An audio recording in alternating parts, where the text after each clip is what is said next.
अगला क्वेश्चन ये रहा, और इस तरह का सवाल मैंने अभी अभी कराया, और मैंने आपको बताया भी कि ऐसे सवालों को करने का बेस्ट सॉल्यूशन क्या हो सकता है, कि ऑप्शन में पहले आप ये चेक कर लो कि इसमें से क्या हो सकता है और क्या नहीं हो सकता है। अभी बताया ना मैंने।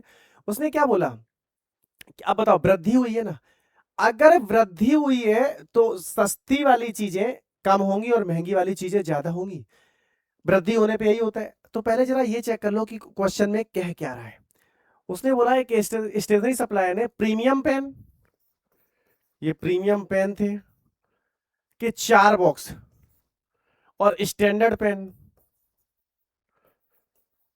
के कुछ बॉक्स। कीमत की अगर बात करी जाए तो कीमत दोगुनी है, इसकी 2 है और इसकी 1 है। यहां तक बात क्लियर हो गई। लेकिन वैल्यू बदल गई डिलीवरी के समय। अगर वैल्यू बदल गई डिलीवरी के समय तो पहले जो इसका बिल था वो 8 प्लस एक्स रहा होगा, और बाद में जो इसका बिल है वो 2x प्लस का 1 हो गया होगा।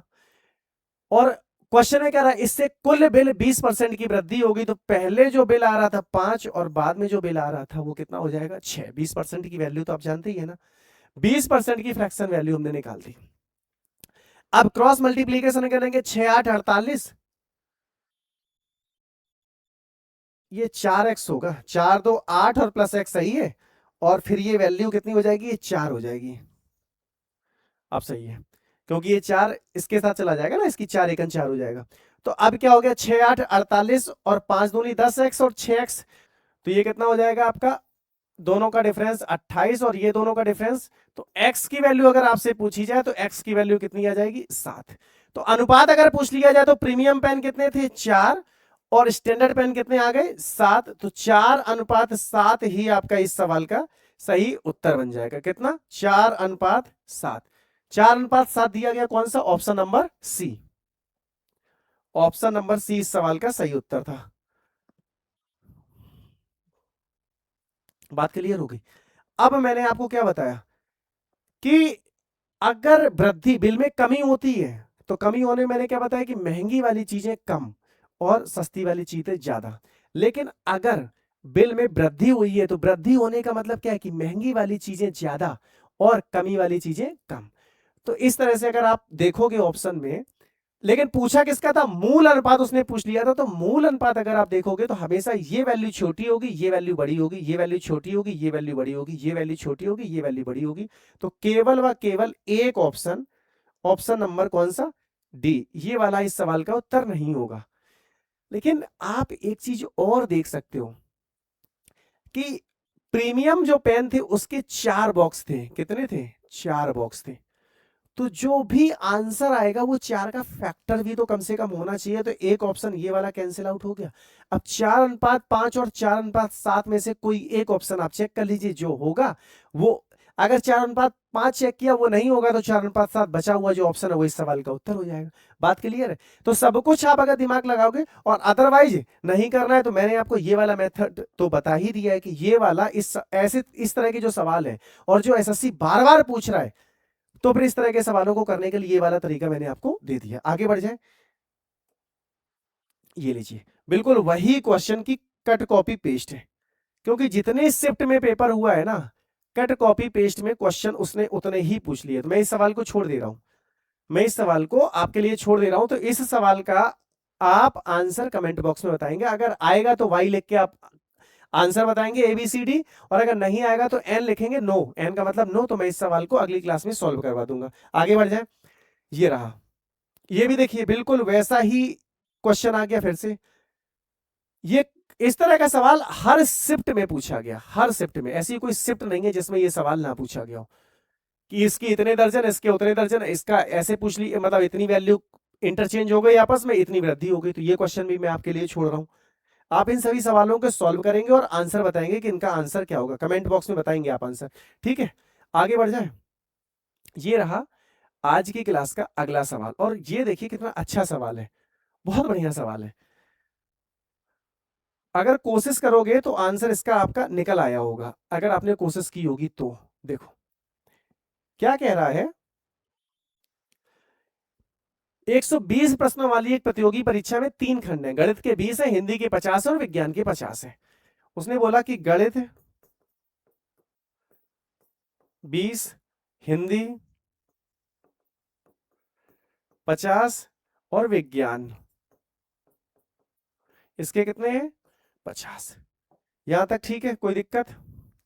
गणित हिंदी 50, उसने 70% तो इसके सही कर दिए, 60% इसके सही कर दिए और 60% इसके सही कर दिए। फिर वो कह रहा है कि पास होने के लिए 80% क्वेश्चन सही होने चाहिए, तो कितने क्वेश्चन वो और सही करता ताकि वो पास हो जाता?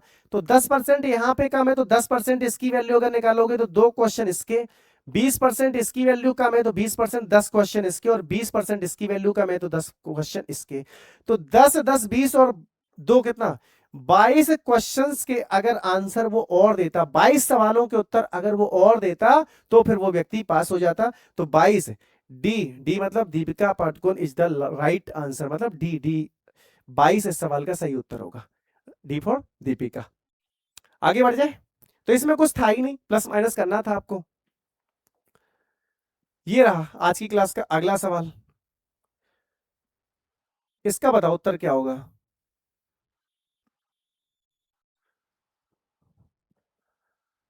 किसी संख्या का 75%, मैंने आपको बताया कि 75% का मतलब कितना होता है 3/4, याद हो गया होगा ना आप तो।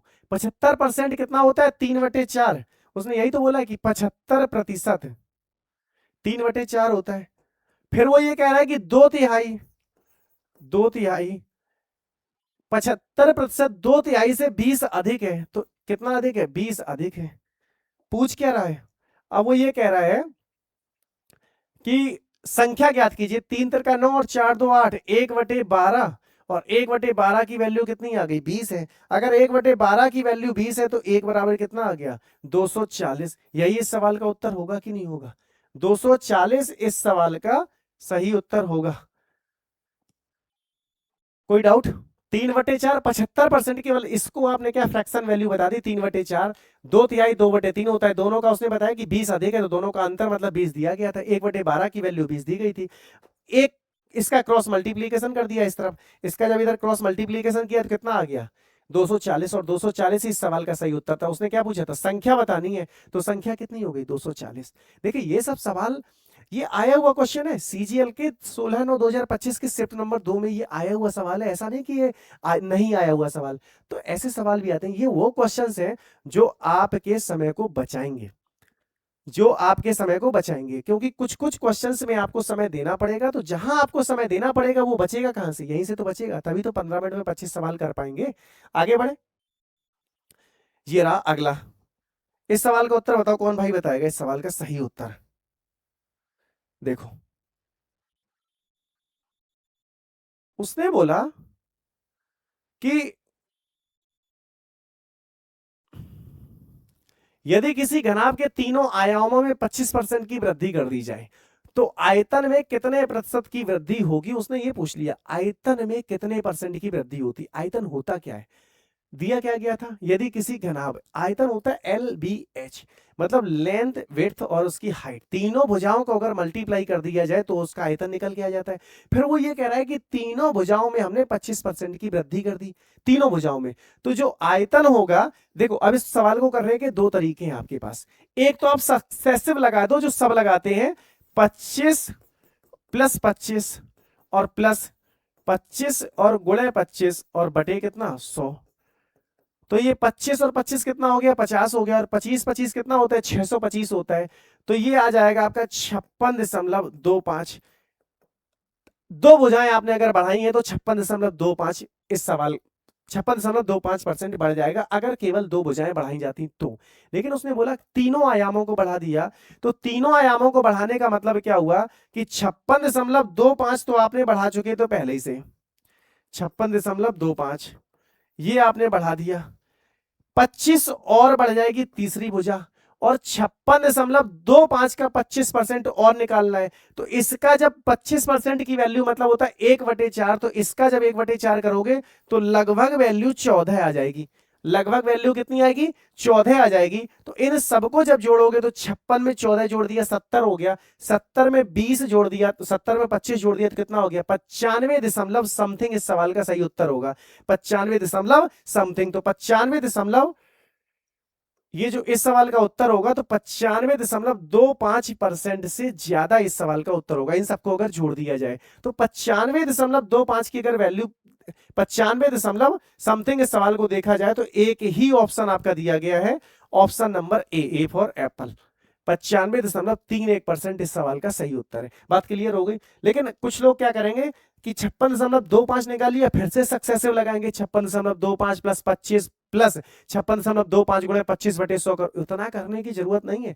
एक बार आपने इतना कर लिया ना, ये वाला करने के बाद फिर आपको क्या करना है बताइए, इतना आपने कर लिया, ये वैल्यू आपने निकाल ली, अगर ये वैल्यू आपने निकाल ली तो फिर 56.25 में 25 जोड़ा जाएगा और इसका 1/4 और निकाला जाएगा तो 14 आएगा, लगभग 14 आएगा, वैसे तो 14 दशमलव समथिंग और आ जाएगा। तो इन सबको जब जोड़ोगे तो 95 दशमलव समथिंग इस सवाल का उत्तर बनेगा। ऑप्शन चेक करोगे तो एक ही ऑप्शन दिया गया 95.31, यही इस सवाल का उत्तर है। बात क्लियर हो गई, कोई डाउट नहीं है, आगे बढ़ जाए। ये रहा अगला सवाल, जल्दी से बताओ इस सवाल का उत्तर क्या होगा। देखो पहले आप पॉज कर लिया करो वीडियो को, उसके बाद जब आप देख अपना खुद से कर लेंगे ना, उसके बाद ही आप इसमें देखा करो। देखो क्या कह रहा है, एक छात्र के अंग्रेजी में अंक संस्कृत से 40% अधिक थे, अगर उसने संस्कृत में 80 अंक प्राप्त किए तो उसने अंग्रेजी में कितने अंक प्राप्त किए। आप मुझे ये बताओ, उसने क्या बोला, एक छात्र के अंग्रेजी में संस्कृत से 40% अधिक थे। देखो फ्रैक्शन वैल्यू अब आपको याद होनी चाहिए, 40% का मतलब होता है 2/5, यही तो होता है 40% का। तो उसने क्या बोला, अंग्रेजी में अधिक थे, तो इंग्लिश मतलब ये उसको हो गए अंग्रेजी में, और ये क्या है संस्कृत। अगर उसको संस्कृत में 5 मिलेंगे तो इंग्लिश में कितने मिल जाएंगे, 7। ये बात क्लियर हो गई, 40% अधिक हो गई ना। अगर 40% अधिक की जो बात कर रहा था, तो अब आप मुझे ये बताओ कि 5 की वैल्यू उसने दी है कितनी, 80। अगर 5 की वैल्यू 80 दी है तो 7 की वैल्यू कितनी होगी, 16 सत्ते 112 नहीं होगी। अगर 5 की वैल्यू 80 है तो 1 की वैल्यू 16 आ जाएगी, और अगर 1 की वैल्यू 16 है तो 7 की वैल्यू 112, तो 112 इस सवाल का। ये तो बच्चों वाले सवाल था, है ना, ये कुछ ऐसा इस सवाल में कुछ खास था नहीं, ये बच्चों वाला आसान सा सवाल उसने पूछ लिया। बात क्लियर होगी। लेकिन फ्रैक्शन वैल्यू आपको याद होनी चाहिए कि 40% का मतलब 2/5। अगर उसको 5 मिले होंगे तो अंग्रेजी में उसको कितने मिल जाएंगे, 7 मिल जाएंगे अगर अंग्रेजी में। और 5 की वैल्यू जो सवाल में दी गई थी वो कितनी दी गई थी, 5 की वैल्यू दी गई थी 80। अगर 5 की वैल्यू 80 दी गई थी तो 7 की वैल्यू, तो 1 की वैल्यू 16 आएगी, 1 की वैल्यू 16 है तो 7 बराबर कितना आ जाएगा, 112। यही इस सवाल का सही उत्तर हुआ। आगे बढ़े, आज की क्लास का अगला सवाल ये है, बताओ जरा इस सवाल का उत्तर क्या होगा, जल्दी से बोलो इस सवाल का उत्तर क्या होगा। वो ये कह रहा है कि एक कर्मचारी अपने वेतन का 10% दान में देता है शेष राशि में। इस तरह का सवाल, इस तरह का क्वेश्चन कभी भी पूछा जाए, शेष वाला सक्सेसिव वाला कभी भी पूछा जाए, तो आप हमेशा क्या करोगे, सीरीज वाला जो कॉन्सेप्ट होता है वो जो मैंने आपको चुनाव में समझाया था, उससे अच्छा मुझे नहीं लगता कि इसका कोई कॉन्सेप्ट होगा। एक कर्मचारी अपने वेतन का 10% दान में देता है, अगर 10% दान में दिया तो 90 बच गया। फिर वो ये कह रहा है कि शेष राशि में से 50% निवेश कर दिया तो बचा कितना, 50 बच गया। फिर क्या कह रहा है, शेष राशि को भोजन और शिक्षा के लिए 6:3 के अनुपात में विभाजित किया जाता है। यदि शिक्षा पर व्यय 3000 है, मतलब 3 की वैल्यू 3000 है, तो 6 और 3 9 की वैल्यू 9000 होगी। तो जो टोटल वैल्यू बचेगी वो 9000 होगी या नहीं होगी, 9000 होगी। तो ये 2 जीरो से ये 2 जीरो कैंसिल आउट हो गया, और ये 9 और 5 45, और ये 2 बार कट गया।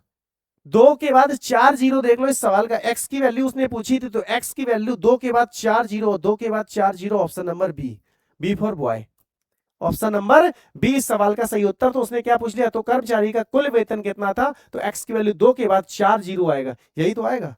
उसने बताया कि 2 के बाद 4 जीरो, यही तो होगा, x और ये 2 और 2 के बाद 4 जीरो। तो के बाद 40 ऑप्शन नंबर बी, 20,000 इस सवाल का सही उत्तर था।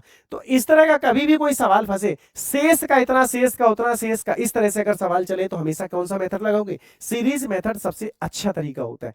जितना शेष बचता जाए उतना आप 100 में से घटाते चले जाओ और सीधे मल्टीप्लीकेशन करोगे तो लास्ट में जो वैल्यू दी गई होगी उसके आप बराबर कर दीजिए, आपका आंसर तुरंत आ जाएगा। लेकिन अगर आप वैसे करने लग जाओगे कि 100 का 10 गया, 90 बचा, फिर अगर आपने टेबल मेथड यहां पे लगा दिया तो टेबल मेथड से ये क्वेश्चन आपका टेक्निकल हो जाएगा। जैसे कि देखिए सीरीज मेथड में क्या होता है और टेबल मेथड में क्या होता है, ट्री मेथड में, सॉरी टेबल नहीं, ट्री। तो ट्री में क्या होता है कि उसने बोला कि टोटल आप बताएंगे सर 100 थी, 100 में से 10 चला गया तो कितना बचा? 90 बचा। अब 90 का 50% मतलब 45 इधर चला गया, 45 बचा।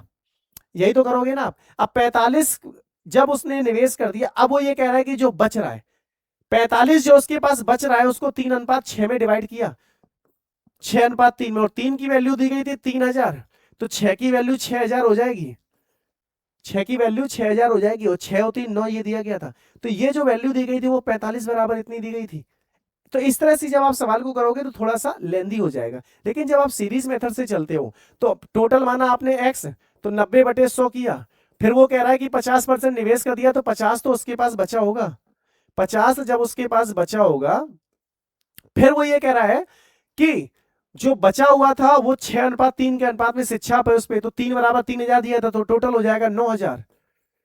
9000, तो ये 2 जीरो कैंसिल आउट हो गई थी, 9 और 5 45 दूनी 90। तो x की वैल्यू डायरेक्ट यहां पे अगर आपसे पूछी जाए तो 2 के बाद 4 जीरो, 20,000 इस सवाल का सही उत्तर बना था।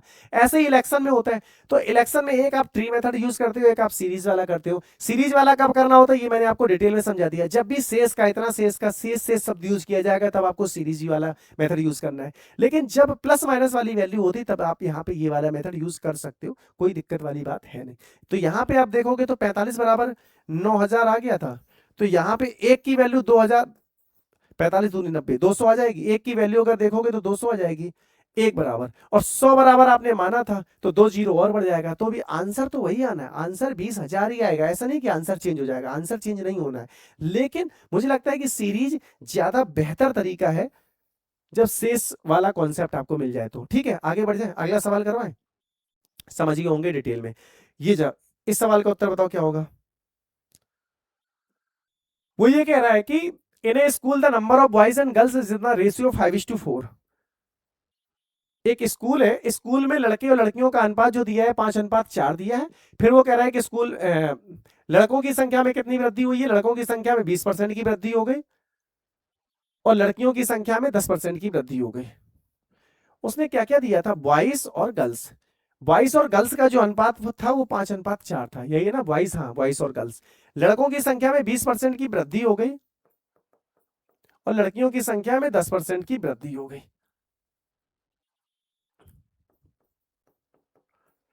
10% की वृद्धि होगी। वो ये कह रहा है कि टोटल जो वैल्यू होगी, टोटल वैल्यू, लड़कों लड़कियों का नया अनुपात जो बनेगा वो नया अनुपात क्या बनेगा? आप मुझे एक बात बताओ, यहां से बहुत क्लियर बताना और बहुत स्पष्ट आपको दिखाई दे रहा होगा। तो जो नया अनुपात होगा वो 5 का 120% होगा और यहां पे 4 का 110% होगा। होगा या नहीं होगा? यहां तक कोई दिक्कत? तो परसेंटेज से परसेंटेज कैंसिल आउट हो गया, जीरो से जीरो कैंसिल आउट हो गई, और कुछ कट रहा है? 4 से ये 3 कट जाएगा, तो 5 गुणे 3 करोगे तो कितना आएगा? 15, और इधर कितना बचा? 11। 15:11 इस सवाल का सही उत्तर बना। ऑप्शन बता दो जरा, कौन सा ऑप्शन है? Option number D. डी मतलब मैंने आपको पहले बताया, डी मतलब दीपिका। तो ऑप्शन नंबर डी 15:11 इस सवाल का सही उत्तर था। तो इस सवाल में कुछ करना नहीं था, कुछ ऐसा हार्ड एंड फास्ट। ऑप्शन से अगर आप देखो कैसे करना चाहोगे तो एक चीज क्लियर हो गई थी कि लड़कियों की संख्या में 10% की वृद्धि हुई है, मतलब 100 से 110 हो गया। 110 का मतलब 11 का फैक्टर है, तो ऑप्शन जो सही होगा वो 11। 11 का फैक्टर होना चाहिए, तो 11 का फैक्टर ये 2 इस सवाल के उत्तर कभी नहीं हो सकते, कभी भी 2 इस सवाल के उत्तर नहीं हो सकते। अब बचा 25:22। लगे कहेंगे सर 25:22, भाई साहब 25:22 तो बोला है उसने, लेकिन 20% की वृद्धि हुई है। 20% का मतलब होता है 120, और 120 जो फैक्टर होता है वो 3 और 4 का फैक्टर होता है। तो क्या 25 3 का फैक्टर है? अगर 25 3 का फैक्टर नहीं है तो ऑप्शन नंबर सी भी कैंसिल आउट हो गया। अब आपके पास ऑप्शन बचा मात्र एक, 15:11 is the right answer. D वाला जो 15:11 वही सही विकल्प होगा। एक बार आपने 11 का फैक्टर चेक कर लिया और एक बार आपने 3 का फैक्टर चेक कर लिया, आंसर क्वेश्चन खत्म हो गया, ये सब करने की जरूरत ही नहीं है। क्वेश्चन देखा, आंसर बता दिया कि 10% लड़कियां पढ़ेंगी, बॉयज टू गर्ल का रेशियो पूछा गया था, तो लास्ट में 11 का फैक्टर आना चाहिए, 11 का फैक्टर दो ही जगह दिया गया, तो दो ऑप्शन तो नहीं होंगे। बाद में हमने देखा कि नहीं, लड़कों की संख्या में 20% की वृद्धि हुई, 20 मतलब 120 होता है, 120 मतलब 3 का फैक्टर होगा, 25 3 का फैक्टर कभी हो ही नहीं सकता, तो बचा क्या 15, 15 इस सवाल का सही उत्तर, 15:11 इस सवाल का सही उत्तर था। ये सब कॉन्सेप्ट सीखोगे तभी तो मैथ बनेगी। इस सवाल का उत्तर बताओ जरा क्या होगा। फिर से वही आ गया, मैंने आपको बताया कि ऐसे सवाल जब भी फंसेंगे तो आपको क्या करना है, सीरीज वाला आप मेथड लगाइए। एक आदमी अपनी आय का 60% खर्च करता है, नहीं नहीं ये वो नहीं है, एक आदमी अपनी आय का 60% खर्च करता है, उसकी आय में 15% की वृद्धि हुई, लेकिन उसका व्यय वही रहा, जो था वही रहा। आप मुझे ये बताओ कि 60% की फ्रैक्शन वैल्यू 3/5 होती है, तो उसने 3 खर्च कर दिया, 5 टोटल थी, तो बचा कितना 2।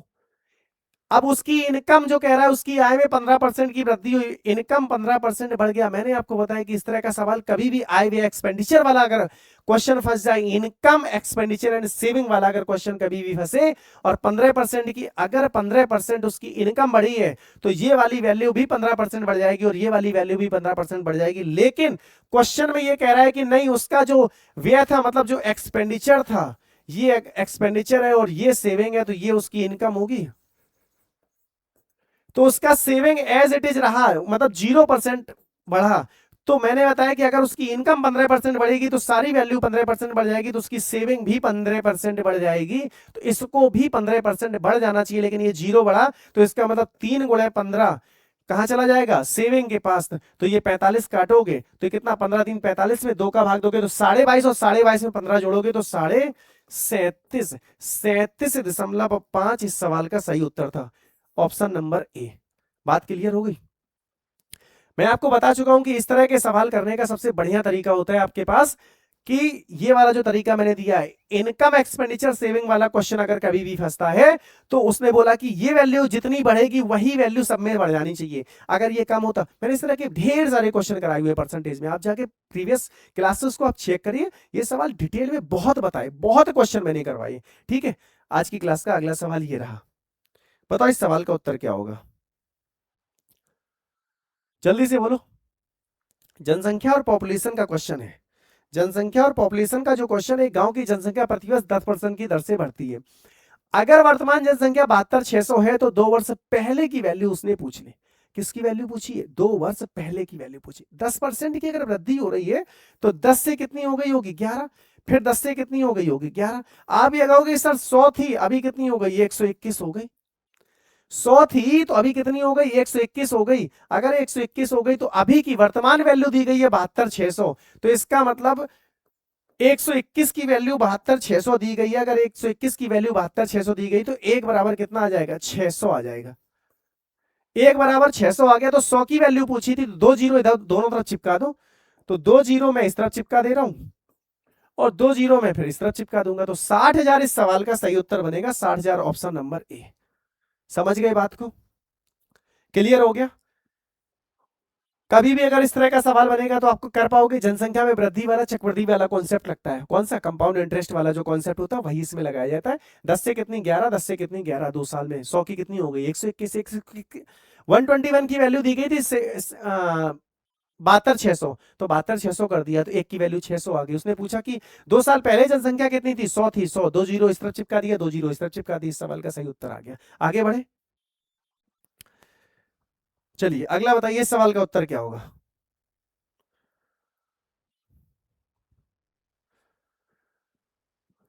ये अच्छा सवाल है, ये थोड़ा सा टेक्निकल है।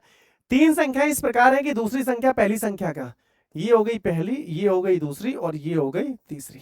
ठीक है, दूसरी संख्या पहली संख्या का 160%, तो अगर ये 100 होगी तो ये 160 होगी। फिर वो कह रहा है कि तीसरी संख्या दूसरी संख्या का 90%, तो इसका 90% अगर आप निकालोगे तो कितना आएगी, 144 आ जाएगा, 144 आ गया। अब उसने क्या पूछा कि पहली संख्या का तीसरी संख्या से अनुपात निकालना है, तो पहली संख्या का तीसरी संख्या के साथ अनुपात निकालना है, फर्स्ट इज टू थर्ड। ये कितना हो जाएगा 100 हो जाएगा, और ये कितना हो जाएगा 144 हो जाएगा। तो ये किससे कट रहा है, काट दीजिए, जिससे भी कट रहा होगा तो 4 से कट जाएगा, तो ये 25 हो जाएगा। और ये कितना 4 3 12 2 4 6 24, 25:36 इस सवाल का सही उत्तर होगा। क्या होगा 25:36 इस सवाल का सही उत्तर होगा। लेकिन क्या इतना करने की जरूरत थी? देखो आंख कान नाक गला सब खुला रखोगे ना तभी मैथ आएगी, अदरवाइज मैथ नहीं आएगी। इतना करने की क्या जरूरत थी? उसने बोला कि पहला और तीसरे का रेशियो पूछा गया था, तो तीसरी जो संख्या आएगी वो 90%, तीसरी जो संख्या आएगी वो 90% होगी दूसरी संख्या की। 90% का मतलब 9 का फैक्टर होगी वो दूसरी संख्या की। 9 का मल्टीपल फैक्टर होना चाहिए वो संख्या, एक्स हो, वाई हो, जेड हो, कुछ भी हो, उसका 90% मतलब 9 का फैक्टर होगा। तो आप ये चेक करो कि तीसरी संख्या जो होगी वो 9 का फैक्टर होगी, और 9 का फैक्टर केवल व केवल एक ही ऑप्शन में दिया गया है। इसीलिए कहता हूं कि आंख का नाक गला जब सब खुला रखोगे ना तभी गणित आएगी, अदरवाइज गणित नहीं आएगी। 3 ऑप्शन तो है ही नहीं। 25:36 मतलब देख के आंसर बताया सर, 25:36 इस सवाल का सही उत्तर है। तो इस सवाल को 2 सेकंड में करो, जो समय बचेगा वो कहां लगेगा, दूसरे क्वेश्चंस में। तो ये कॉन्सेप्ट कब क्लियर होंगे, जब आप इन सब चीजों को दिमाग में बिठा कर रखोगे कि 90% उसने दे दिया, इसका मतलब 9 का फैक्टर होगा ही होगा। बात क्लियर हो गई? आगे बढ़ जाए, चलो चलिए इस सवाल का उत्तर बताइए, इसका क्या होगा। एक संख्या को गलती से 25% घटाने के बजाय, ठीक है, घटाने के बजाय 20% बढ़ा दिया गया, अंतिम परिणाम सही मान से कितने प्रतिशत अधिक है। संख्या मान लो 100 थी, वो ये कह रहा है कि 25% घटाना था, अगर 25% घटाओगे तो 75 होगा, लेकिन घटाने के बजाय हमने 20% बढ़ा दिया तो 120 हो गई। तो वो ये कह रहा है कि जो मान आना चाहिए था, अंतिम परिणाम सही मान से कितने प्रतिशत अधिक है। अंतिम परिणाम 120 है, सही मान आना चाहिए था आपका 75, अगर 75 आना चाहिए तो कितना अधिक है, 45 अधिक है। किससे अधिक है, 75 से अधिक है। मल्टीप्लाई किसका करोगे, 100 के, तो 25 को 100 और 25 3 75, तो ये 3 से ये 15, तो कितना आ जाएगा 60% अधिक है। ऑप्शन है या नहीं है, option number D correct answer.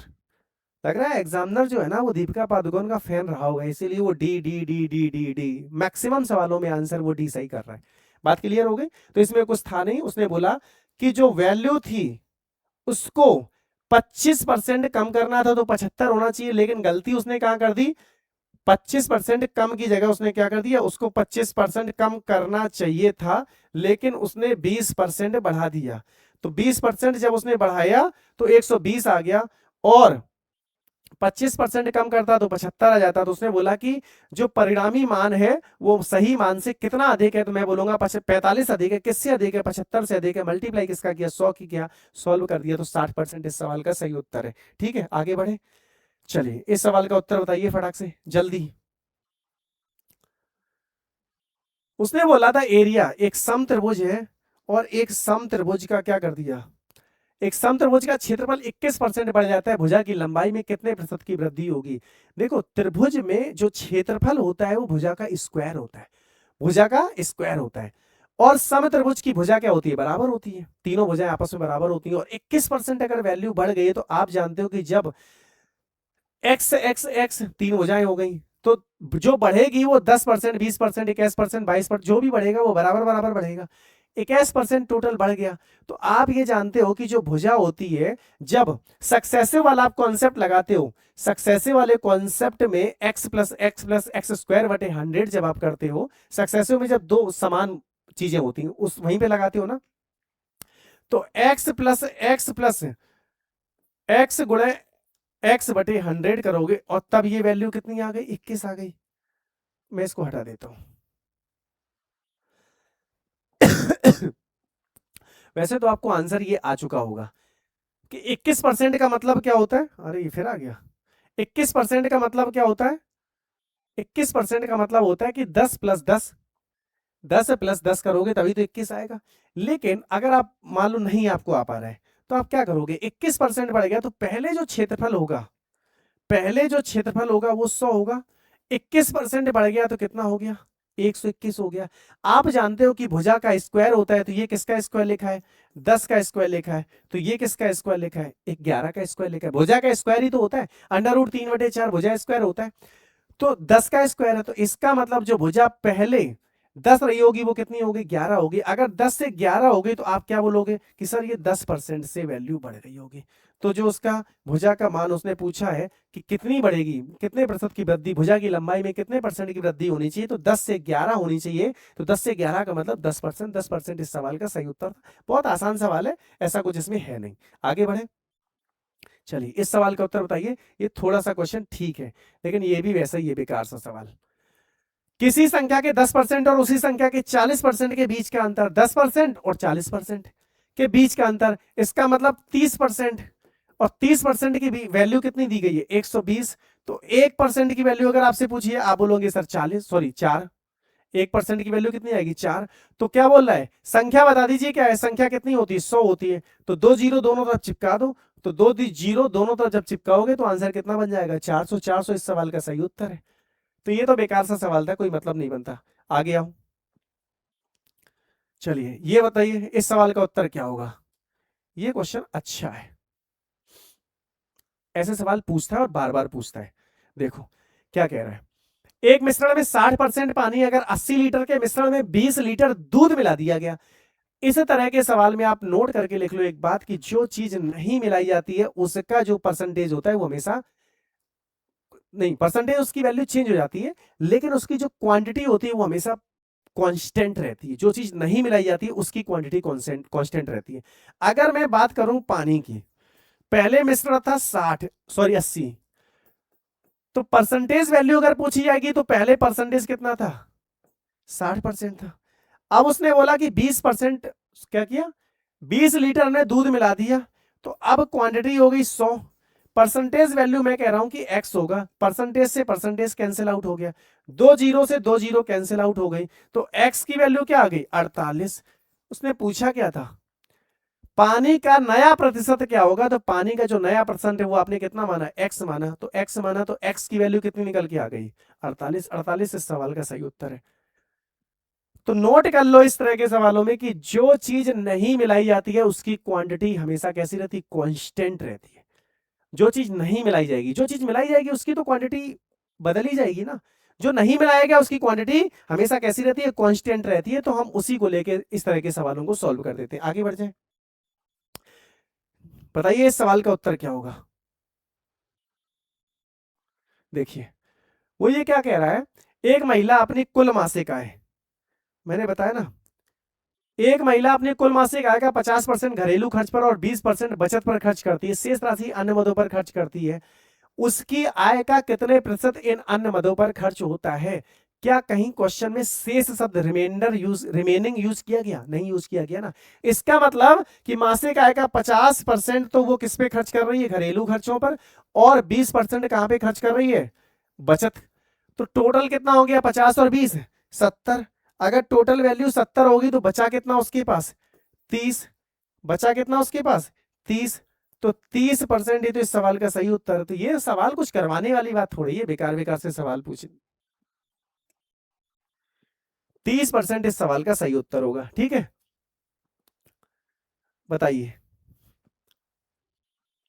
इस क्वेश्चन का आंसर दीजिए। ये क्वेश्चन अच्छा है। देखो क्या कह रहा है। एक्स का वेतन वाई के वेतन से 50% अधिक है। 50% का मतलब क्या होता है? 1/2। अगर ये एक्स है और ये वाई है, एक्स का वेतन अधिक है किससे? वाई से। तो अगर इसकी वैल्यू 2 थी तो इसकी वैल्यू 3 हो गई। 50% के मैंने क्या किया है? Fraction value.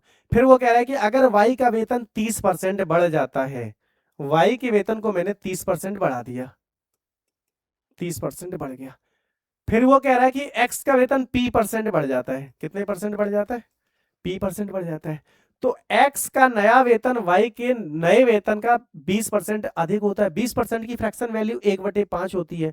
तो इसकी वैल्यू अगर 5 होगी, इसकी वैल्यू 5 होगी तो इसकी वैल्यू कितनी हो जाएगी? 6 हो जाएगी। अगर ये 5 है तो ये 6 हो जाएगा। अब देख लो, तो 20, सॉरी x पहले है ना, तो 3 का मैं कह रहा हूं कि आपने p% बढ़ाया है ना, तो p% अगर बढ़ाया तो 100 प्लस p लिखने से अच्छा मैं ये कह देता हूं कि ये q% मैंने बढ़ा दिया। मैं मान लेता हूं कि इसकी, क्या मान लू, q% मान लेता हूं, q% मान लिया, बटे 2 का 30% बढ़ाया गया तो 130 हो गया। रेशियो क्या निकल के आ गया, 6/5। तो अब जरा देख लो, 3 से ये कट जाएगा 2 बार और ये कट जाएगा 26 बार। तो q% की वैल्यू अगर आपसे पूछी जाए तो 26 दूनी 52 दूनी कितना आ गया, 104। तो ये q मैं इसलिए मान के चल रहा था क्योंकि p आप लिखोगे तो कंफ्यूज हो जाओगे, तो q बराबर 104 आ गया। 100 से कितना ज्यादा है, 100 से कितना ज्यादा है, तो p% की वैल्यू अगर आपसे पूछी जाए तो कितनी आ जाएगी, 4% इस सवाल का सही उत्तर होगा। और 4% ऑप्शन नंबर कौन सा दिया गया, B. Option option number B इस सवाल का सही उत्तर होगा। देखो कुछ था नहीं बेकार सा, ये भी सवाल बहुत अच्छा नहीं है। 3 का p% बढ़ेगा, b का 30% बढ़ेगा, 2 का तो 2 का 130 कर दिया, रेशियो 6:5 आएगा क्योंकि 20% वैल्यू बढ़ रही थी, 6:5 कर दिया। 6:5 क्या, q की वैल्यू 104 आ गई। 104 का मतलब क्या लिखा हुआ है, 100 प्लस 4। तो p बराबर उसने पूछा था कितना बढ़ेगा, तो 100 प्लस 4 मतलब 4 बढ़ेगा, तो 4% इस सवाल का सही उत्तर है। आगे बढ़े, चलिए इस सवाल का उत्तर बताइए जल्दी से क्या होगा। ये भी करने लायक है, मुझे तो नहीं लगता। उसने क्या कहा देखो, किसी मान को 10% बढ़ाया जाता है और फिर मूल मान पर वापस लाने के लिए, मैं इस तरह के सवाल आपको करवा चुका हूं। 100 से कितना हो गया, 110। मूल मान कितना है, 100 पे वापस आना है। कितना कम करना पड़ेगा, 10। किससे कम करना पड़ेगा, 110 से। मल्टीप्लाई किसका हो जाएगा, ये जीरो कैंसिल हो गई। 100/11, तो 100/11 की वैल्यू क्या होती है, 9.09। यही इस सवाल का उत्तर होगा या नहीं होगा। ऑप्शन दिया है कि नहीं दिया, ए पहला ही ऑप्शन दे दिया, 9.09 ने इस सवाल का सही उत्तर होगा। उसने बोला कि पहले 10% बढ़ा दिया फिर वहीं पे आना है वापस हमें, तो 100 से 110 किया लेकिन हमें मूल मान 100 ही चाहिए था, तो 10 कम करना पड़ेगा। किससे कम करना पड़ेगा, 110 से कम करना, 110 से। तो 10/110 गुणा 100 किया तो कितना आ गया, 9.09। ये इस सवाल का सही उत्तर था। चलिए ये बताइए, ये क्वेश्चन थोड़ा ठीक है, थोड़ा ठीक नहीं, ये क्वेश्चन बहुत अच्छा है। और ये क्वेश्चन है ना, मुझे लग रहा है कि एग्जाम में 70 to 80%, इवन ज्यादा है, 90% बच्चे हैं ना इस क्वेश्चन को देखकर कंफ्यूज हुए थे। 90% स्टूडेंट, और जिन्होंने किया है देखो, जो इस तरह के सवाल को कर पाएंगे वही रेस में आगे हैं। इससे पीछे वाला सवाल तो हर कोई कर ले जाएगा, हर कोई। कक्षा 8 का, कक्षा 9 का, कक्षा 10 का स्टूडेंट होगा वो भी कर, लेकिन ये सवाल जो करेगा ना वो रेस में आगे, वो सिलेक्शन की दौड़ में आगे। अदरवाइज वो बाकी जो बाकी मतलब अच्छा लगा है ना, उससे आप मीलों दूर हो, कोसों दूर हो, नहीं पकड़ पाओगे उसको। तो ये अगर सवाल आ जाए तो इसको कैसे करोगे, देखो उसने बोला अगर किसी वस्तु का विक्रय मूल्य 10% बढ़ा दिया जाए, बिल्कुल बढ़ा दो। 10 से मैं कर रहा हूं 11, 10% का मतलब 1/10 होता है, 10 से कितना कर दिया, 11 कर दिया। लाभ भी 15% से बढ़कर 20% हो जाता है, तो पहले उसकी वैल्यू CP1 में मान लेता हूं, तब उसका लाभ 15% रहा होगा। फिर उसकी वैल्यू मैं कह रहा हूं CP2 हो गया, और फिर उसका लाभ जो है ना 120 हो गया, 20% हो गया, बन गया, खत्म हो गया क्वेश्चन, कुछ नहीं है बचा। अब क्या करना है, सिर्फ सॉल्यूशन। क्या होगा इसका सॉल्यूशन, ये 23 बार कटेगा 5 से, और ये 24 बार कटेगा। तो CP1/CP2 अगर मैं आपसे पूछूं तो 24 का 10 में मल्टीप्लाई हो जाएगा 240, और 230 का 11 में तो 3, और 3 2 5, 253। तो पहले जो उसकी वैल्यू रही होगी, पहले जो उसकी वैल्यू रही होगी वो कितनी होगी, 240, और CP2 कितना हो गया, 253। कितना बढ़ाया गया, मैं आप, उसने यही तो पूछा कितना बढ़ाया गया, तो आप कहोगे सर 240 से 253 हो गया, 13 बढ़ाया गया। किससे बढ़ाया गया, 240 से बढ़ाया गया, मल्टीप्लाई किसका हो जाएगा, 100। तो ये जीरो और ये जीरो कैंसिल आउट हो गया, तो 130/24 करोगे तो ये जो वैल्यू आएगी वो 5 दशमलव समथिंग में इस सवाल का उत्तर आएगा। तो 5 दशमलव समथिंग में जब आप चेक करोगे तो केवल व केवल एक ही ऑप्शन आपके सामने है। कितने ऑप्शन है, एक ऑप्शन केवल आपके सामने दिया गया, ये वाला। तो यही इस सवाल का सही उत्तर होगा। 5.41 इस सवाल का सही उत्तर होगा। बात क्लियर हो गई? तो ये सवाल अच्छा था और मैं इसीलिए कह रहा हूं कि इन सब सवालों को आप सीखो। यही सब सवाल जब आप करोगे ना, तब आप सिलेक्शन की रेस में आगे रहोगे। अदरवाइज क्या है, आप कोसों दूर हो, मीलों पीछे फेंक दिए जाओगे, सिलेक्शन नहीं होगा। मीलों, कंपटीशन बहुत तेज है, लगे बहुत अच्छे अच्छे पड़े हुए हैं। तो इन सब चीजों को आपको सीखना पड़ेगा। बात क्लियर हो गई? आगे बढ़ जाए। आज की क्लास का ये रहा नेक्स्ट क्वेश्चन। जल्दी से बताओ इस सवाल का उत्तर क्या होगा। क्वेश्चन को देखने के बाद, मैं आपसे बार बार कह रहा हूं कि क्वेश्चन को देखने के बाद उसका सॉल्यूशन दिमाग में बन जाना चाहिए। एक छात्र ने एक विषय में 40% और दूसरे में 30% अंक प्राप्त किए। दोनों विषयों के अधिकतम अंक बराबर हैं, कुल प्रतिशत उसने पूछ लिया। एक में 40 है और एक में कितना है, 30 है। तो ये क्या लिखा है यार, क्वेश्चन है ये कोई, 40 है 30 है, दोनों के अधिकतम बराबर है, इसका मतलब क्या, एवरेज पूछ लिया। 40-30 का एवरेज कितना क्या होगा, 35। तो इसको भी सॉल्व कराने की जरूरत है क्या? 35 इस सवाल का सही उत्तर होगा। क्या सही उत्तर होगा? 35। बात क्लियर होगी? 40-30 का एवरेज ही तो पूछा था। चलिए ये बताइए।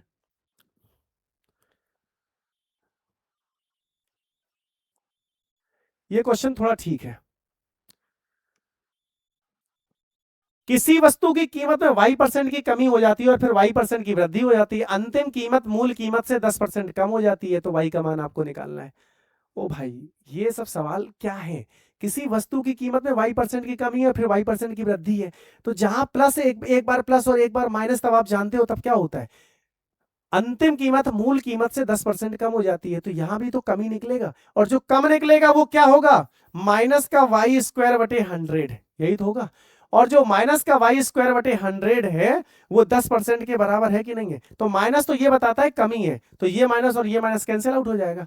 तो कितना बचा, y² बटे 100 की जो वैल्यू है, तो पूछ क्या लिया, y का मान लगभग कितना है, तो y² बराबर कितना हो जाएगा, 1000। तो y की वैल्यू जब आपसे पूछी जाएगी तो आप क्या निकाल के आओगे, तो y बराबर हो जाएगा 10√10। ये होगा, y बराबर 10√10 होगा। तो √10 जो वैल्यू होगी, वो जो 10 वैल्यू होगी, वो 3 दशमलव समथिंग आएगा। जब 3 दशमलव समथिंग आएगा, तो 10 में 3 का मल्टीप्लाई करोगे तो कितना होना चाहिए, इसकी जो वैल्यू होगी। अगर मैं आपसे पूछूं कि इसकी वैल्यू आप बता दो, इसकी वैल्यू, तो ये जो वैल्यू होगी 3 दशमलव समथिंग होगा, और इसमें 10 का मल्टीप्लाई होगा, तो जो भी इसका आंसर आएगा वो 30 प्लस ही इस सवाल का उत्तर होगा। 30 दशमलव समथिंग इस सवाल का उत्तर होगा। 30, 31 जो भी आंसर आ जाए। तो आप जरा चेक करो कि ऑप्शन में केवल व केवल एक ऑप्शन 31.6 दिया गया है, और यही इस सवाल का सही उत्तर है। बात क्लियर हो गई? तो ऐसा सवाल इस बार एग्जामिनर ने थोड़ा सा घुमाया और कोशिश की कि सवाल अच्छा बन जाए, और वाकई में थोड़ा सा सवाल अच्छा बना। लेकिन फिर वही मैं बोलूंगा कि जो बच्चे ढंग से तैयारी कर रहे होते हैं, तो वो इसको देख के ही बता देंगे, सर y² बराबर 10 दिया गया है, y²/100 की वैल्यू 10 दी गई है, तो y बराबर √1000 आएगा। √1000 की वैल्यू अगर आपसे पूछी जाएगी, तो अगर इसकी √1000, तो 31 का वर्ग कितना होता है, 961 होता है ना। तो 31 दशमलव, अगर मान लो मैं इस बात को इस तरह से लिख दूं, इस बात को मैं इस तरह से लिखूं कि y की जो वैल्यू है वो √1000 हो गई, और √1000 अगर हो गई, तो इसकी जो वैल्यू आएगी 31 दशमलव समथिंग होगा, क्योंकि 31 का वर्ग 961 होता है, ये 1000 है, तो 31 के बाद कुछ ना कुछ आंसर होगा। तो 31.6 इस सवाल का सही उत्तर है। बात क्लियर हो गई? कोई डाउट नहीं है? तो ऐसा सवाल आ जाएगा, कर पाएंगे आप? तो मैंने ये बात भी आपको अलग से बता दी कि अगर आप ऐसे करना चाहोगे, तो ऐसे भी सवाल को तो कर सकते हो ना, कौन सी दिक्कत वाली बात है, आप इस तरह से कर लीजिए। चलिए अगला क्वेश्चन ये रहा आपके सामने, जल्दी से बताओ इस सवाल का उत्तर क्या होगा। जो क्वेश्चन घर के लिए दे रहा हूं ना, उनका आंसर जरूर आपको कमेंट बॉक्स में बताना है। इसका बताइए क्या होगा। एक छात्र ने परीक्षा में 80% प्रश्नों के उत्तर दिए। उसने उत्तर दिए गए प्रश्नों में से 75% के उत्तर सही दिए, और 25% प्रश्नों के उत्तर ना दे पाने पर भी उसने अनुग्रह अंक, अच्छा पासिंग मार्क्स दिए गए, and he was also given grace marks for 25% अंक दिए गए। अगर कुल प्रश्नों की संख्या 180 है, तो उसने कितने सही उत्तर दिए। ये सवाल मैं आपको दे रहा हूं घर के लिए, बहुत आसान है, बहुत आसान है। आप जरा इस सवाल का, उसने क्या बोला, एक छात्र ने परीक्षा में 80% प्रश्नों के उत्तर दिए, उसने उत्तर दिए गए प्रश्नों में से 75% के सही उत्तर दिए, तो 25 के गलत दिए होंगे। 25 के गलत दिए होंगे। और कह रहा है कि 25% प्रश्नों के उत्तर ना दे पाने पर भी उसे अनुग्रह अंक दिए गए। मतलब 25% के जो उत्तर है उसने नहीं भी दे पाए तो भी उसको ग्रेस मार्क दे दिया गया। अगर कुल प्रश्नों की संख्या 180 है तो उसने कितने सही उत्तर दिए ये उसने पूछ दिया। तो इस सवाल का उत्तर आप मुझे कमेंट बॉक्स में बताएंगे कि इस सवाल का उत्तर क्या होगा। ठीक है, आगे बढ़े। थोड़ा होमवर्क भी देते चले ना, ताकि आप कमेंट में बताओगे कि आपको चीजें समझ में आ रही हैं या नहीं समझ में आ रही हैं। जब तक आप खुद से नहीं करोगे तो मैथ नहीं आएगी, और मैथ तभी आएगी जब खुद से करोगे। किसी रेफ्रिजरेटर की कीमत में y% की वृद्धि की जाती है और फिर y% की कमी की जाती है। अभी कराया, जस्ट अभी कराया, कट कॉपी पेस्ट है ये क्वेश्चन, बाकी और कुछ नहीं है। वाई स्क्वायर की वैल्यू जो है ना 20% कम हो जाती है, तो वाई स्क्वायर की वैल्यू 20 के बराबर दी गई है। वाई स्क्वायर बटे 100 की वैल्यू किसकी दी गई है? 20 के बराबर दी गई। तो इसका मतलब वाई बराबर 2000 दिया गया, तो रूट 2000 की वैल्यू आपको निकाल लेनी है। बस यही इस सवाल में करना है आपको, बाकी और कुछ नहीं करना। ठीक है, आगे बढ़े। चलिए इस सवाल का उत्तर बताइए। अब क्वेश्चन की जो सीरीज शुरू हो रही है ना, वो थोड़े अच्छे सवाल आ रहे हैं। अभी तक तो ऐसा ही बहुत नॉर्मल नॉर्मल से क्वेश्चन चल रहे थे, अब थोड़ा अच्छे क्वेश्चंस आ रहे हैं। एक व्यक्ति अपनी आय का 80% खर्च करता है। मुद्रास्फीति के कारण उसके खर्च में 10% की वृद्धि होती है और उसकी आय में 5% की वृद्धि होती है। उसकी बचत में कितने परसेंट का परिवर्तन हुआ? बहुत कराए हैं मैंने इस तरह के सवाल, बहुत भरे पड़े हैं। परसेंटेज की सीरीज उठा के देखो, इस तरह के सवाल भरे पड़े हैं, फिर भी मैं ये करवा दे रहा हूं। इनकम जो बराबर होती है वो एक्सपेंडिचर, जितना आपने व्यय किया और जितना आपने बचत किया, दोनों के बराबर होती है। 80% खर्च करता है, मतलब 4/5। 4 खर्च किया, 1 बचाया, टोटल वैल्यू आ गई 5। मुद्रास्फीति के कारण उसके खर्च में 10% की वृद्धि हो गई, उसका जो एक्सपेंडिचर था वो 10% बढ़ गया, लेकिन उसकी आय तो केवल 5% ही बढ़ी है। और मैंने आपको बताया कि जो वैल्यू यहां पे बढ़ती है वही वैल्यू सभी में बढ़नी चाहिए। तो इसका मतलब ये वाली वैल्यू भी 5% बढ़ेगी। लेकिन हुआ क्या कि ये 10%, 5% ज्यादा बढ़ गई। किस पे? 4 पे। तो बटे कितना आ जाएगा? 1 है। तो ये ज्यादा बढ़ गई, तो इसको क्या करना पड़ेगा? हमें माइनस करना पड़ेगा। तो इसको क्या करना पड़ेगा? माइनस करना पड़ेगा, इसलिए माइनस लगा दिया। तो 5 में से 20 माइनस हो जाएगा, तो इसका मतलब -15।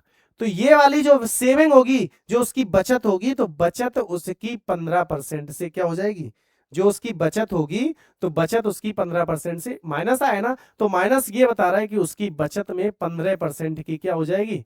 कमी हो जाएगी। यही इस सवाल का सही उत्तर था, 15% की कमी। 15% की कमी मतलब ऑप्शन नंबर 2 इस सवाल का सही उत्तर था।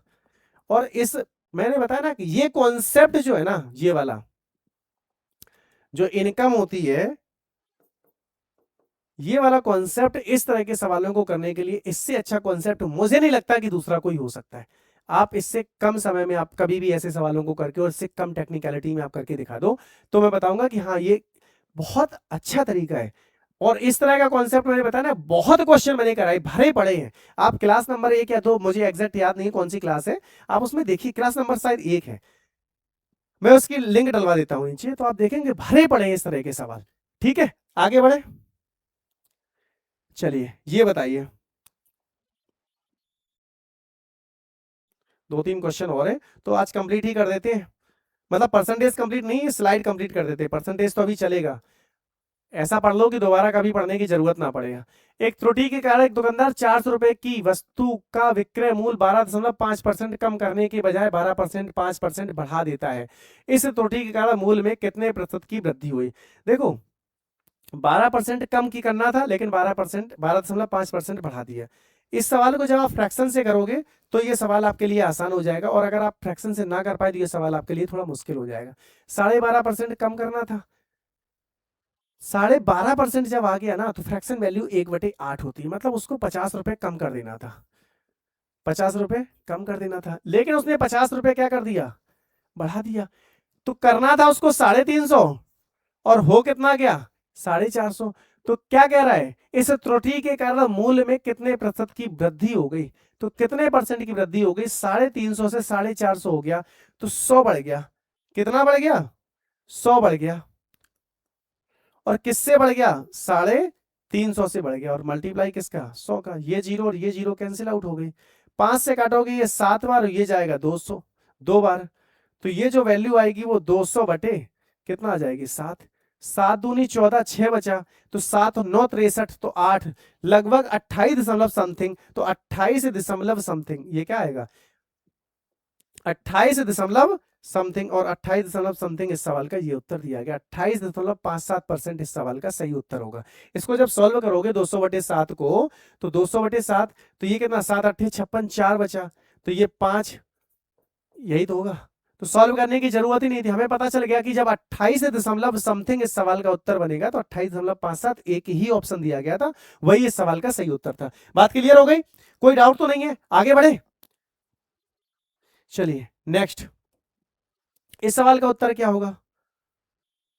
ये देखिए, चीनी की कीमत में 20% की कमी से एक व्यक्ति को क्या हो गया, एक व्यक्ति को 100 रुपए में 5 किलोग्राम अधिक चीनी खरीद सकता है। मैंने इस तरह का भी कॉन्सेप्ट आपको दे रखा है ऑलरेडी, जहां पर कीमत जो होती है, जो टोटल वैल्यू, वो वस्तु की कीमत और क्वांटिटी पर डिपेंड करती है ना, तो उस ऐसे सवालों को कैसे करना है, तो ये क्लास नंबर 1 में मैंने परसेंटेज में ये भी आपको सिखा रखा है, और भरे पड़े हैं इस तरह के सवाल, ठीक है।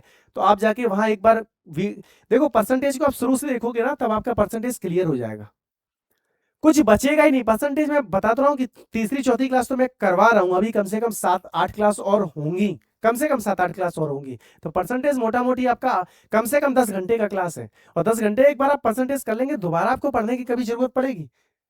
चलिए, इस सवाल का उत्तर बताइए। और ये देख लो कि एग्जाम में बिल्कुल इसी पैटर्न पे सवाल आपके पूछे जा रहे हैं।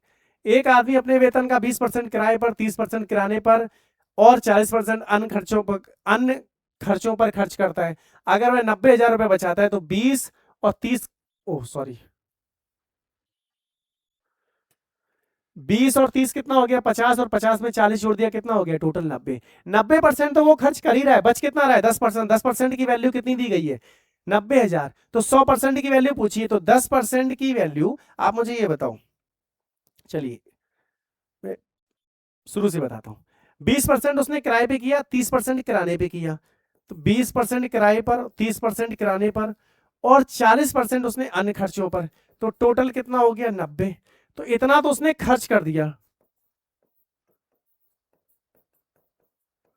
अगर इतना खर्च कर दिया तो बचा कितना, शेष कितना बचा उसके पास 10%, और इस 10% की वैल्यू सवाल में कितनी दी गई थी 90,000, यही तो दी गई थी। इस 10% की वैल्यू सवाल में कितनी दी गई थी 90,000 दी गई। उसने पूछा क्या है, तो उसका मूल वेतन पूछा है, तो एक एक जीरो दोनों साइड, 100% मूल वेतन होता है ना, तो एक जीरो इधर चिपका दी, एक जीरो इधर चिपका दी, तो 90 में 4 जीरो आएंगी, तो ऑप्शन नंबर कौन सा, सी वाला इस सवाल का सही ऑप्शन है। कुछ था, बात क्लियर हो गई? आसान सवाल था, कुछ ज्यादा मेहनत नहीं करनी थी। ये अगला, ये बताइए इस सवाल का उत्तर क्या होगा। इलेक्शन वाला फिर से आ गया, बताइए इलेक्शन वाला सवाल को कैसे करोगे। एक चुनाव में 80% योग्य मतदाताओं ने अपने वोट डाले, ये क्वेश्चन तो मैं करवा चुका हूं, अच्छा नहीं करवाया, मतलब वो चेंज हो गई है। एक चुनाव में 80% योग्य मतदाताओं ने अपने वोट डाले, इनमें से 5% वोट अवैध घोषित कर दिए गए। मैंने आपको बताया कि कभी भी इस तरह का सवाल फंसे हमेशा किस पे जाओगे, सीरीज पे। टोटल वैल्यू कितनी थी x, 80% योग्य मतदाताओं ने वोट डाल दिए, हो गए, 5% अवैध हो गए, तो इसका मतलब 95% वैध होंगे, ठीक है। फिर वो ये कह रहा है कि यदि एक विजयी उम्मीदवार को 22,800 वोट मिले, जो कुल वैध वोटों का कितना है 60% है, और इसका 60% कितना है 22,800, तो कह रहा है कि उस चुनाव में नामांकित कुल योग्य मतदाताओं की संख्या, मतलब x की वैल्यू उसने पूछ ली है। पहले ये 2 जीरो कैंसिल आउट कर दूं, एक ये वाला और एक ये वाला, और ये 2 जीरो आपकी कैंसिल आउट हो गई। कोई दिक्कत यहां तक? अब मुझे आप ये बताओ कि कुछ और कट रहा है, कुछ और, 8 2 10 2 12, मतलब ये 6 से कट जाएगा, 6 और 3 18, 4 22, तो 6 8 48 हो गया, ठीक, यहां तक हो गया। 19 से काट दे, 19 5 95 होता है, और 19 2 38 हो गया। और कुछ कट रहा, ये 2 से काट दे, ये 2 से कट जाएगा आपका 4 बार। तो x की वैल्यू अगर आपसे पूछी जाए, तो x बराबर आपका 100 100 और 100, 300, 1 2 और ये 3 बटे कितना आ जाएगा, और कुछ बटे में आएगा 5 और गुणे 4 20। तो ये 0 और ये 0 कैंसिल आउट हो गए, तो 2 5 2 से काट दोगे तो 5 और 5 के बाद 1 2 3 4 0 1 2 3 4 5 के बाद 4 0 आपका सही ऑप्शन होगा। तो ऑप्शन नंबर सी इस सवाल का सही उत्तर होगा। मैंने बताया ना कि चुनाव वाले सवालों में कभी भी इस तरह का सवाल फंसे तो हमेशा क्या लगाओ कि सीरीज मेथड। सीरीज मेथड से आपका सवाल कभी फंसता नहीं है, आसानी से निकल आता है, आप इस सवाल को कर पाओगे। बात क्लियर, कोई दिक्कत? तो ये आज की क्लास का लास्ट सवाल था। अब हम आपको मिलेंगे अगली क्लास में और परसेंटेज को ही आगे बढ़ाएंगे। अब परसेंटेज में जो अलग अलग टाइप के और क्वेश्चन बन रहे हैं उनको, और जो नए नए क्वेश्चन पूछे हैं तो उनको मैं अगले, और जो आगे वाली क्लासें होंगी आपकी 4-5 क्लास और हो जाएंगी तो उनमें हम परसेंटेज को आगे बढ़ाएंगे। ठीक है, आज की क्लास में किसी भी भाई को, किसी भी दोस्त को कोई भी समस्या रही हो तो वो कमेंट बॉक्स में बताएगा, और जो क्वेश्चन मैंने आपको दिए हैं वो क्वेश्चन के आंसर भी आप कमेंट बॉक्स में बताएंगे। मैथ आपको तभी आएगी जब आप इतना काम घर पे करोगे। इतना काम अगर आप घर पे नहीं करोगे तो फिर मैथ आपको नहीं आएगी। ठीक है, चलिए मिलते हैं अगली क्लास में और परसेंटेज को ही आगे बढ़ाएंगे, और बहुत बढ़िया तरीके से परसेंटेज को हम एक बार कंप्लीट कर लेंगे। दोबारा आपको कभी भी परसेंटेज पढ़ने की जरूरत नहीं पड़ेगी। ठीक है, चलिए ओके, पढ़ते रहिए, ध्यान रखिए अपना, और तैयारी है ना पूरा जोर शोर के साथ तैयारी करिए। और पहले अटेम्प्ट, मतलब जो भी, अगर कोई नया बच्चा है या किसी का एक अटेम्प्ट हो गया तो कोशिश ये करना है कि 2026 ये जो चल रहा है ना, इस साल आपको जो भी एग्जाम देना है उसमें निकल जाना है और अपनी लाइफ को क्या है ना एंजॉय करना है, पढ़ते ही नहीं रहना है यार। अमूल्य जीवन को पढ़ते हुए खत्म नहीं कर देना है, एंजॉय करना है उसको। ठीक है, चलो ओके, बाय बाय।